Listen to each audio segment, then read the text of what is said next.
मां जॾहिं MP अॻु में सरदार खान हिते MP हो जेतिरा कम नवाब साहब पंहिंजे टिन्योर में हिते कराइनि मां सम्झां त 93 में जे निसार साहब ऐं बाबा कराया न उन खां पोइ सरदार खान ही कराया आहिनि हिते एतिरा। जीअं अॻे ॻाल्हि कई त कम्यूनिटी हॉल उनखे बि हींअर ADP स्कीम में साईं आहे डिस्ट्रिक्ट ADP बि मां ₹1 करोड़ पंहिंजे फंड मां ॾिनो आहे जेको हुनजी बाउंड्री वॉल हुनजो जेको रहियल कमु आहे पूरो कंदा। बाक़ी रहियो खंडू वारो रोड वो वाइदो कयोसीं मां पंहिंजे वाइदे मुताबिक़ ही जेके 50 करोड़ रुपया साईं चवे थो उन मां 10 करोड़ रुपया उन स्कीम ते रखिया आहिनि। उहा इंशाअल्लाह ताला हिन हाणे टेंडर थींदा साईं जे डिपार्टमेंट में उहो बजट बुक में बि अची विया आहिनि। उन खां अलावा हींअर तव्हांजो जूनाणियुनि वारो रोड जेको आहे जेको वारा जूनाणी खे कनेक्ट कंदो आहे उहो सॼो रिहेबिलिटेशन में ॾिनो अथऊं साईं। उन खां अलावा तव्हांजो 4 रोड ॿिया ॾिना अथऊं। तव्हांजो नसीराबाद गाजी ऐं नसीराबाद रोड ताईं हिन ई टिन्योर में 19 करोड़ जो तयारु थियो आहे बसि कयो अथऊं भला। हाणे इहो 2 अरब रुपए जो रोड आहे हमल जो 2 अरब जो रोड आहे 2 अरब रुपए जी मां 3 चक्कर ठाराए साईं डिपार्टमेंट 2 अरब रुपया मीरोखान में भी थींदो शदाबकोट में भी ऐं चाचा जो घर आहे लाड़काणो या कंबर असीं हिक ॿिए खां परे न आहियूं।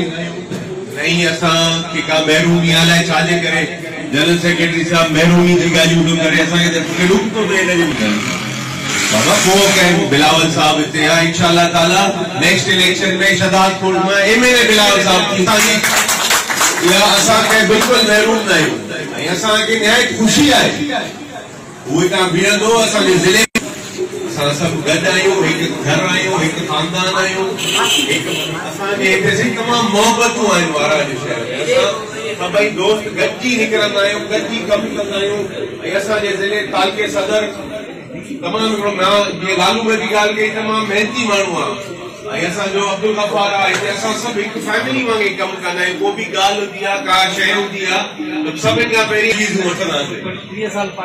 बाक़ी तव्हां जे लाइ असांखे लख इज़तूं आहिनि इंशाअल्लाह। ही त कुझु बि कोन्हे असां जलसो तव्हांजो रखंदासीं सियारो अचे त तव्हां वेलकम कंदा असां सभु तव्हांजा गाइडलाइन ते कमु कंदासीं। बाक़ी असां तव्हां सां हर वज़ीर बि आयो वरी भी अर्ज़ रखूं था साईं असांजे हमल रोड जी भारत में महिरबानी करे